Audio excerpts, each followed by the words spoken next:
Well, a very good morning, ladies and gentlemen. Thank you all for gathering early this morning here on the pool deck in the stillness of the early hours, and for taking the time to be part of this ANZAC Day service.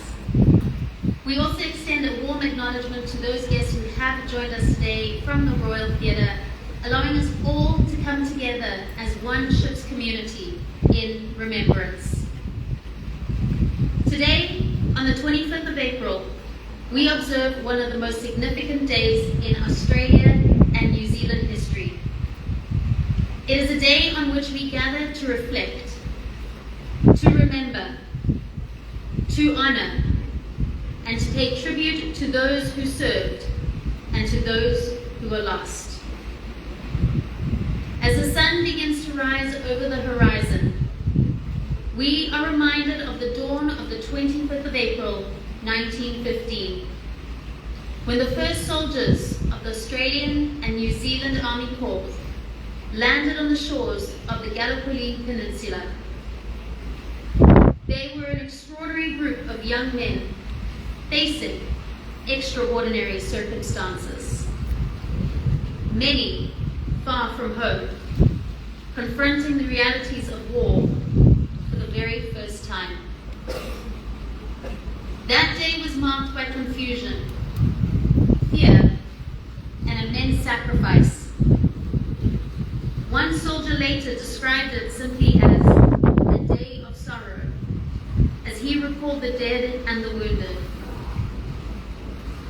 At ANZAC Cove, Australian forces were the first to land, with the New Zealand troops following later in the day.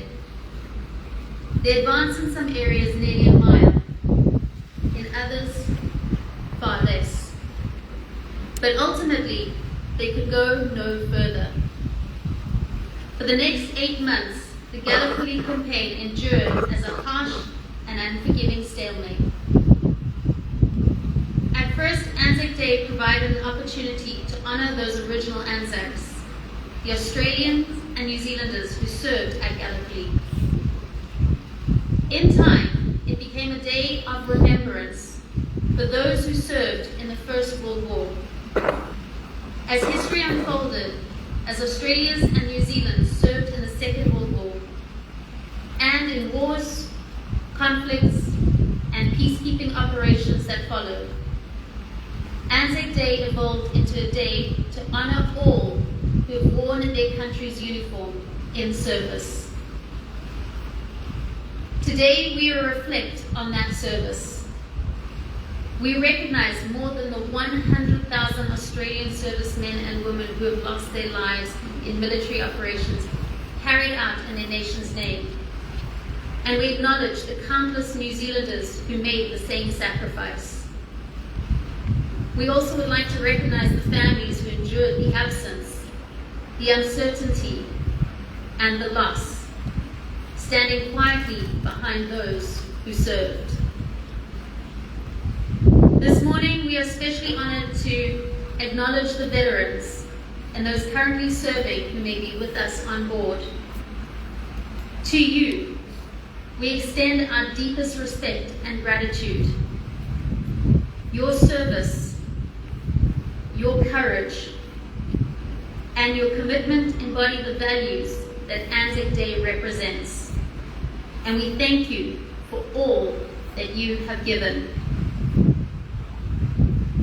We honour the values invested in the original ANZACs: loyalty, selflessness, courage, endurance, and mateship.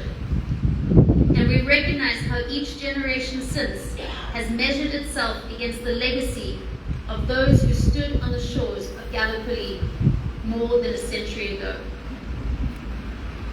As we begin this service, I invite you to reflect in your own way, through silence, prayer, or personal remembrance, on those who served, those who sacrificed, and the legacy entrusted to us all.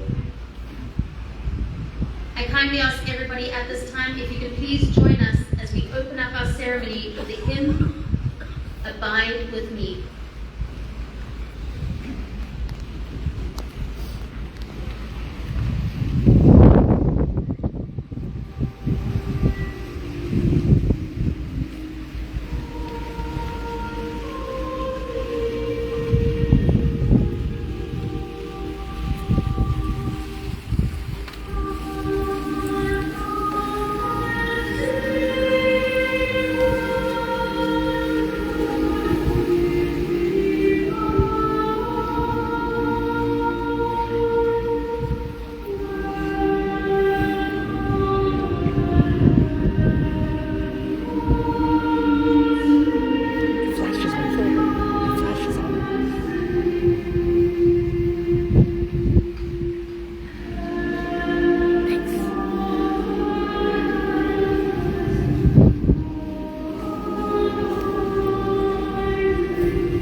to read the opening prayer.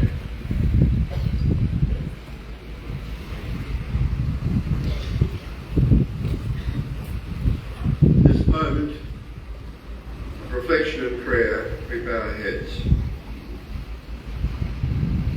Lord, lover of souls, who through the mouth of your prophet of old declared that all souls are yours, we thank you for the brave and faithful dead who willingly laid down their lives on the battlefields of war or succumbed to the perils of the deep or of the air. We bless you for the dauntless courage of those defenders of our countries who have fallen in the cause of truth and righteousness. In your hand, Father, we leave their departed spirits.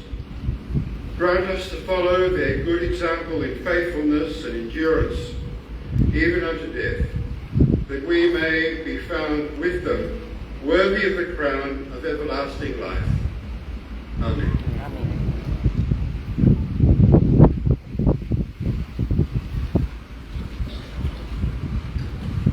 I would now like to invite up Robin Green to read the story of ANZAC.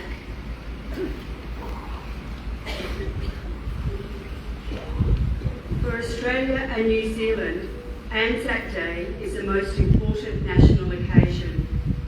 It marks the anniversary of the first major military action fought by Australian and New Zealand forces during the First World War. ANZAC stands for Australian and New Zealand Army Corps. The soldiers from New Zealand and Australia were combined as the Australian New Zealand Army Corps and quickly became known as ANZACs. And the pride they took in that name endures to this day. The Australian and New Zealand forces landed on Gallipoli on 25 April, meeting fierce resistance from the Ottoman Turk defenders. What had been planned as a bold strike to knock Turkey out of the war quickly became a stalemate. And the campaign dragged on for 8 months. At the end of 1915, the Allied forces were evacuated after both sides had suffered heavy casualties and endured great hardships. Over 35,000 casualties, including more than 8,000 Australian and 2,000 New Zealanders, had been killed. News of the landing on Gallipoli had made a profound impact on Australians at home. And 25 April soon became the day on which Australians remembered the sacrifice of who had died in the Great War and all conflicts to this day. Although the Gallipoli campaign failed in its military objectives, the Australian and New Zealand actions during the campaign left us all with a powerful legacy. The creation of what became known as the ANZAC legend became an important part of the identity of both nations, shaping the way they viewed both the past and their future. Australians recognise 25 April as an occasion of national remembrance, which takes two forms. Commemorative services are held at dawn, the time of the original landing, across the nation. Later in the day, ex-service men and women meet to take part in marches through the major cities and in many small centres. Commemorative ceremonies are more formal and are held at the war memorials around the country. In these ways, ANZAC Day is a time when Australians reflect on the many different meanings of war.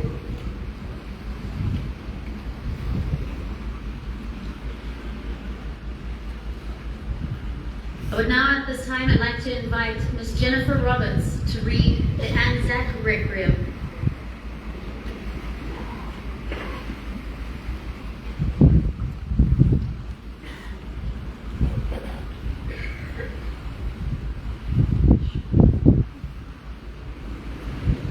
On On this day, above all days, we recall those Australians and New Zealanders who served in the war and who did not return to receive the grateful thanks of their nation. On this special morning, here among the waves, we choose to remember those of our allies that gave their ultimate sacrifice so that we may all live in freedom. We remember those who still sleep where they were left, amid the holy scrubs in the valleys and on the ridges of Gallipoli and on the rocky and terraced hills of Palestine and in the lovely cemeteries of France and Belgium. We think of those of our women's service who gave their lives in foreign lands and at sea, and those who proved to be, in much more than name, the sisters of our fighting men. We recall all of those who gave their lives in the British, French, Irish, Indian and Canadian armies who fought alongside the ANZAC as part of the Allied force. We must not forget those who died on the Turkish side, as they are now our allies. May all these rest proudly in the knowledge of their achievements, and may we and our successors in the heritage left to us prove worthy of their sacrifice.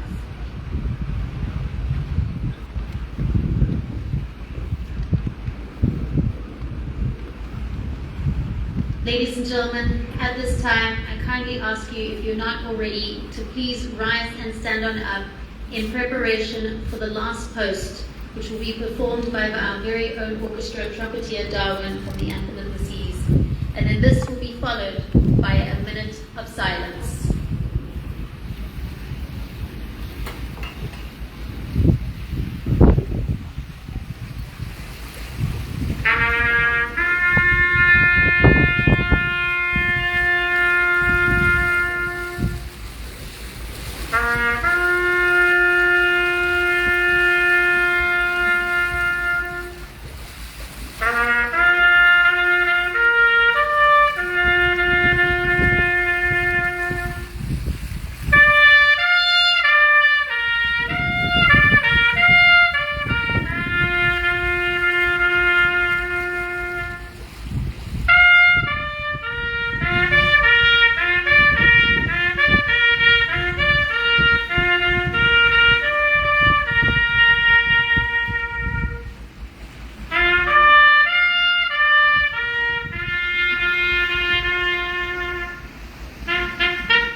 Ladies and gentlemen, at this time I kindly ask you to please remain standing for Reveille.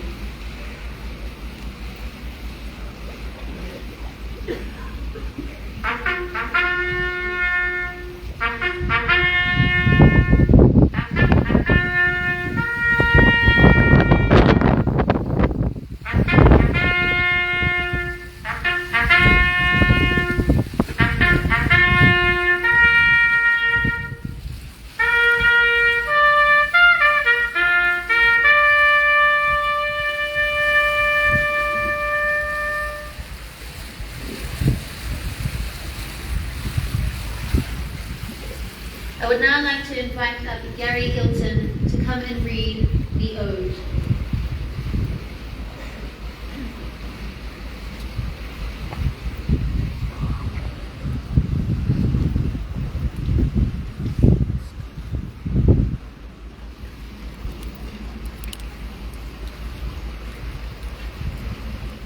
The Ode of Remembrance has been recited to commemorate wartime service and sacrifice since 1921.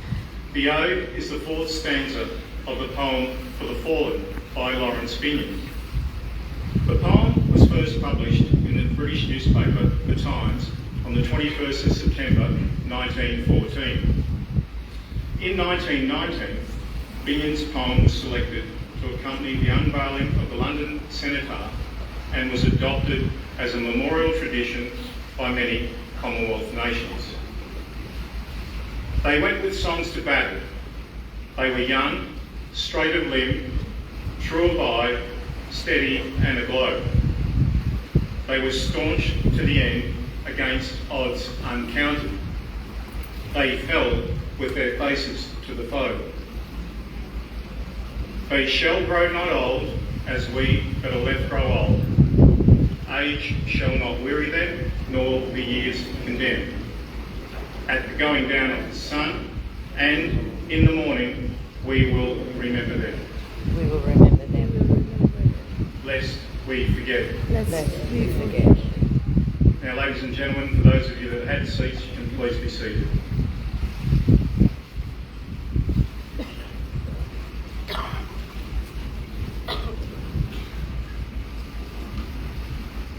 And now what we would like to do is start with the presentation of the wreaths.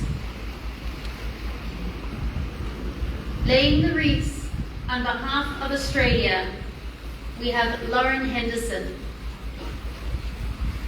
And on behalf of New Zealand, we have Roy Henry.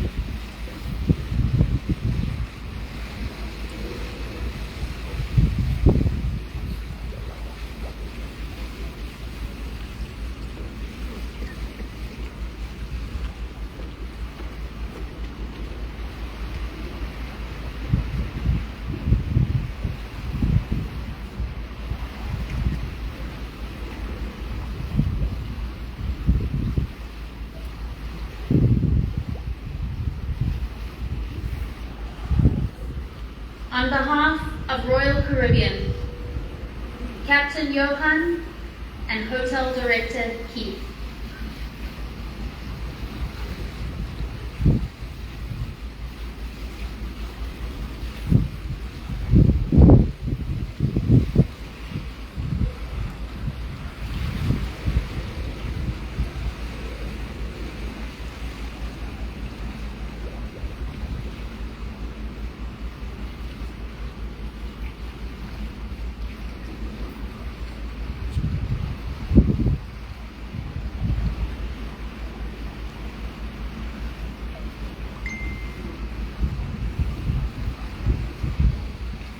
On behalf of the Navy, John Mattison.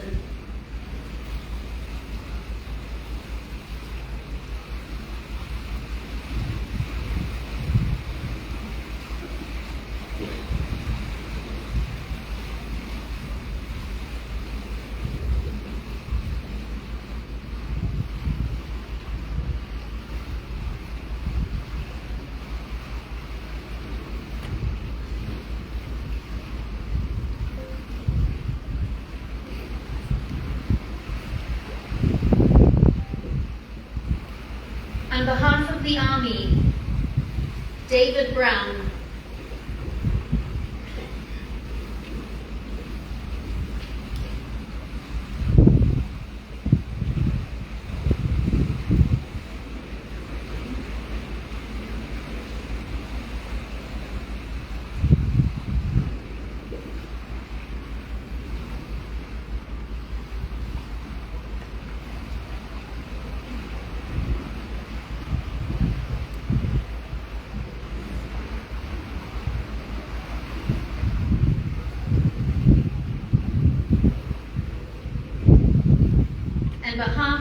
the Air Force, Lauren Dixon.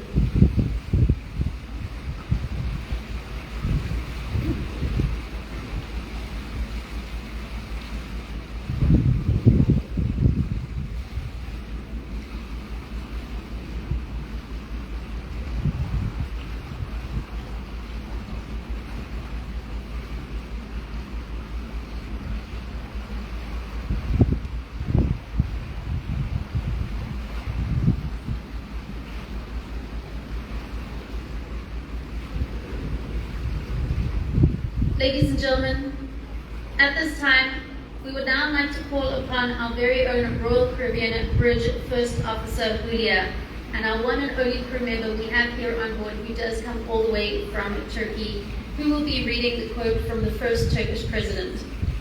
Now, unfortunately, she is unable to physically join us here today, as she is maintaining watch on the bridge as we speak, as there must always be a first officer on the bridge at all times. So we have organized this morning to have a live streamed from the bridge to the big screen on the pool deck, so that she is still able to join us for our ANZAC ceremony and represent Turkey this morning. Good morning all. I'm Julia Aguilera's daughter. I'm from Turkey. I'm born in Ankara and currently I'm living in Istanbul. And right now I'm currently on the bridge on watch. And I would like to say a few words on this ANZAC Day. I want to honor the brave soldiers of Australia and the New Zealand who showed great courage and sacrifice. I also want to acknowledge Mustafa Kemal Atatürk, the Turkish hero of Gallipoli. Mustafa Kemal Atatürk, we call him father of the Turks, and the founder of the Republic of Turkey. Is a military genius. One of his famous quotes he made relates to the awful battle of Gallipoli, when many Turkish and Australian soldiers lost their lives. He said, "Heroes who shed their blood and lost their lives, you are now lying in the soil of a friendly country. Therefore, rest in peace."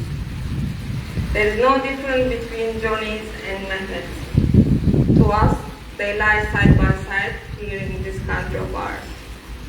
You, the mothers, who send your sons from faraway countries, wipe away your tears. Your sons are now lying in our bosom and are in peace. After having lost their lives on this land, they have become our sons as well.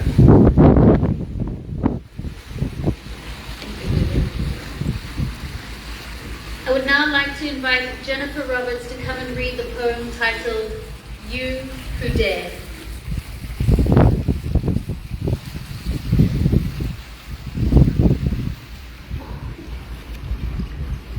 I can't know the fears and never the tears that only a war can bond. I can't walk your road or carry your load up there to the great beyond. But I do respect, for you did protect freedoms we all share. You fought with a pride so we could reside with our families, love and care. Our countries are free, thanks to the people like ye, yet you carry the baggage of war.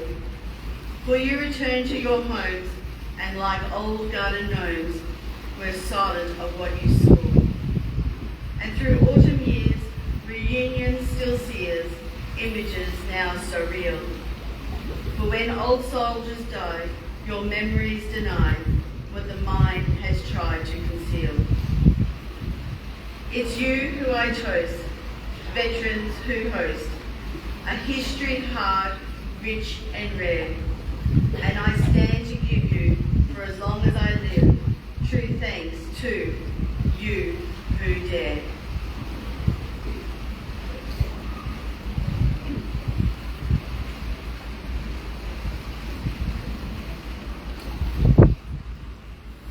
At this time, I'd like to ask if you are able and not doing so already, those of you who are on the boom deck, as well as everybody in attendance in the Royal Theatre, to please rise and stand on up in preparation for the national anthem of New Zealand.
of Australia.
Thank you very much. Ladies and gentlemen, at this time I'd now like to invite up Robin Green to read out Flanders Fields.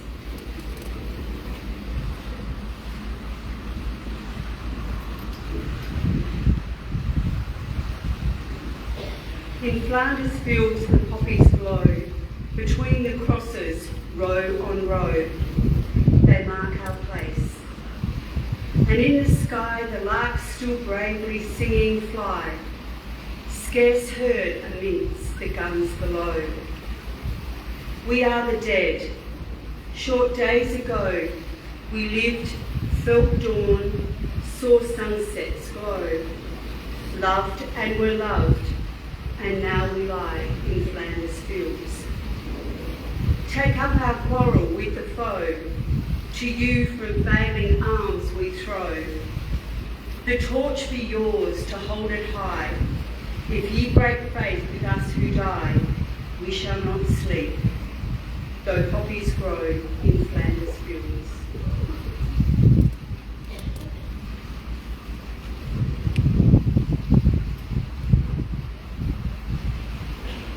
And now at this time I'd like to call up David Brown to present the Sandican story.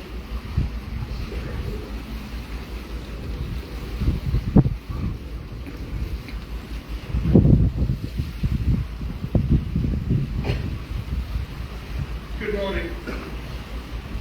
At dawn on ANZAC Day, we gather in silence to remember. We remember the service, we remember sacrifice, and we remember the human cost of war. Among the most tragic stories in our history is that of the Sandican death marches of 1945. A few years ago, my wife and I had the privilege of following in the footsteps of heroes as we retraced, as best we could, the path taken during the Sandican death marches. In British North Borneo, now the Malaysian state of Sabah, 2,431 Allied prisoners of war were held at a camp near the town of Sandican. Around 1,800 of them were Australians, alongside New Zealanders, and other Allied troops. They were transported from the notorious Changi Jail in Singapore to build an airstrip for the Japanese. By this stage of the Second World War, these men were already weak from years of starvation, disease, and brutal treatment.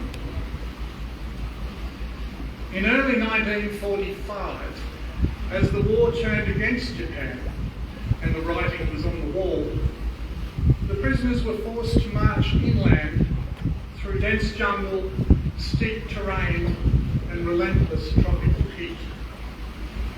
Their destination was Ranau, near the foothills of Mount Kinabalu.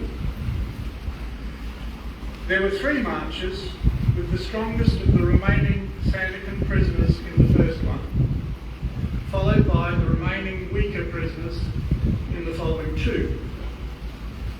Any remaining prisoners unable to embark on the journey were executed. What followed became known as the Sandakan Death Marches, one of the darkest chapters in Australian military history. The marches were not about movement or strategy, they were death sentences. The men were given almost no food. Those who fell behind were beaten, shot, or left to die where they collapsed.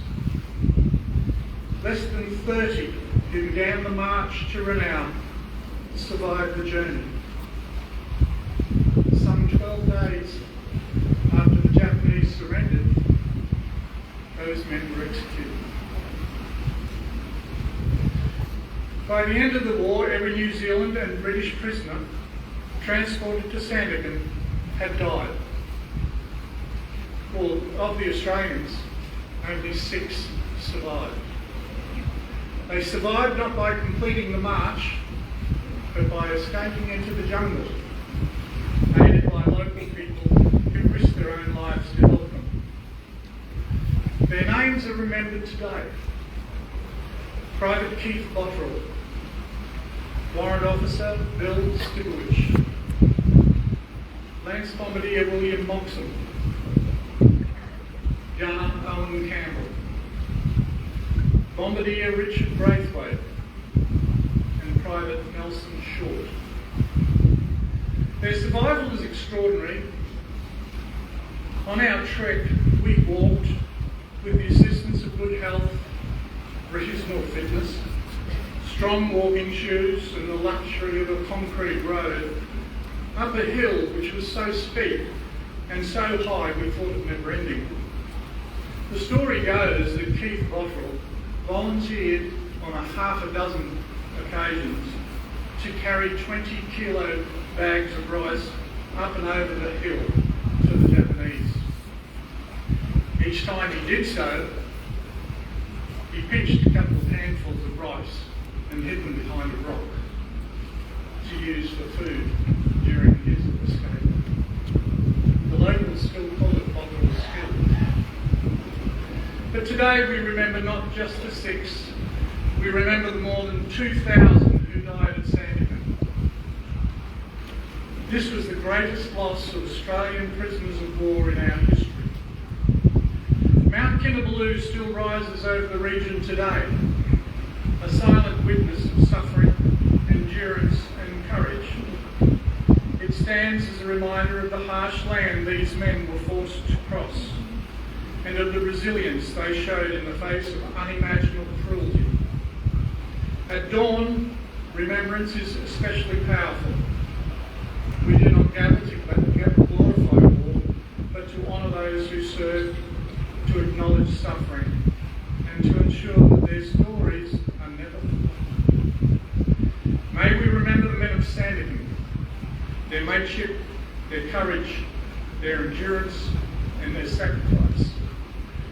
Let's be forget. Let's forget.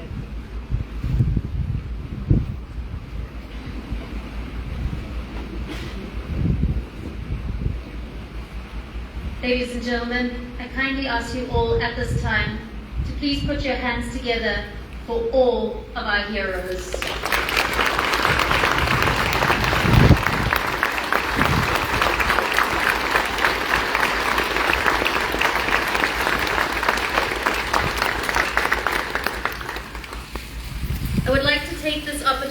opportunity to sincerely thank all of our guests, and especially to those who were involved in today's ANZAC Dawn service.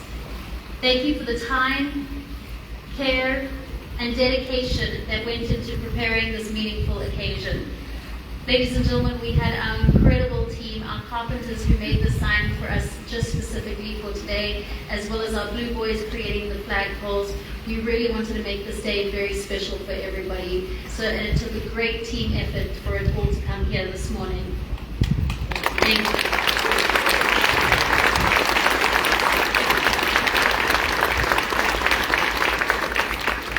I was also extremely fortunate to work alongside a wonderful group of guests who formed our ANZAC committee. Your guidance, program contributions, suggestions, volunteering, and unwavering support were instrumental in bringing this service together. I am truly grateful for all that you have given and for the respect and commitment you showed throughout this process. From the words of Sir William Dean, ANZAC is not merely about loss. It is about courage and endurance and duty and love of country and nature and good humor and the survival of a sense of self-worth and decency in the face of dreadful odds. Ladies and gentlemen, at this point, I kindly ask you to please put your hands together for the fallen, and of course, let's hear it for all of our veterans here on board one more time.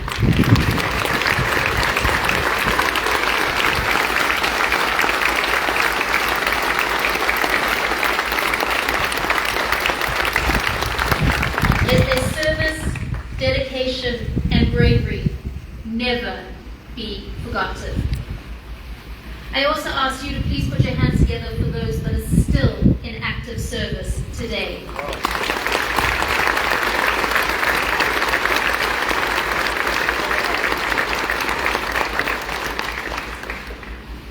Let us carry forward the spirit of honor and gratitude that they deserve. Today and every day, we remember their courage, resilience, and commitment to serving others. Those men and women who could not be here with us today know that you will never be forgotten. This leads me to say that on behalf of myself, our captain, the hotel director, officers, staff, and crew who have all joined us here today, ladies and gentlemen, we just want to say thank you. Thank you to all of you for joining us here on our ANZAC Dawn service this morning. This is my first time not only hosting an ANZAC Dawn service, but also my first time witnessing one. It has truly been a moment that I will never forget.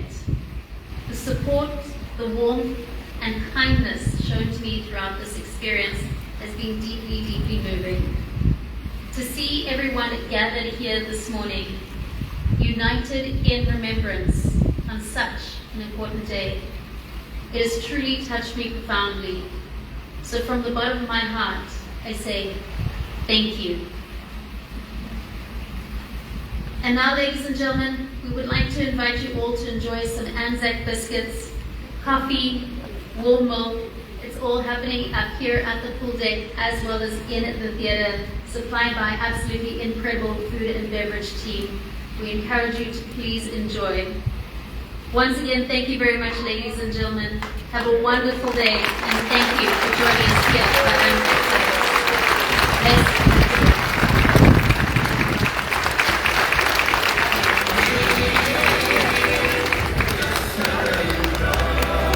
That was beautiful.